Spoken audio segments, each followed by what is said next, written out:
Hello friends, माँ की रसोई किचन में आपका स्वागत है। तो अभी हम बना रहे हैं ये मशरूम और मटर मशरूम की सब्ज़ी। तो मैंने एक कड़छी रिफाइंड ऑयल ले लिया है, इसमें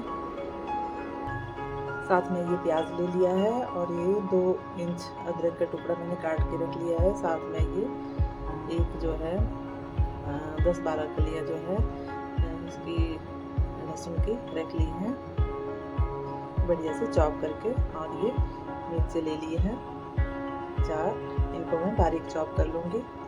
और ये मटर मशरूम की सब्ज़ी हम बना रहे हैं, तो इनको मैंने बढ़िया से धो के सुखा लिया है। अब इनको काटूँगी। और ये टमाटर लिए हैं जिनको मैं बारीक कद्दूकस कर लूँगी। पाउडर 1 चम्मच है,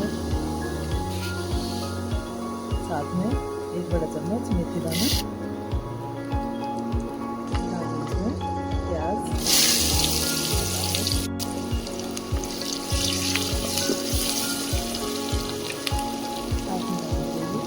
चॉप किया हुआ लहसुन, इसको मैंने बारीक चॉप कर दिया है।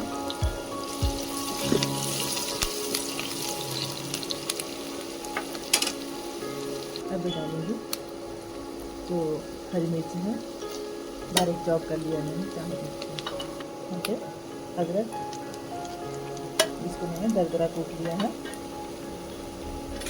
इसको सुनहरा लाल होने तक का बेक करेंगे।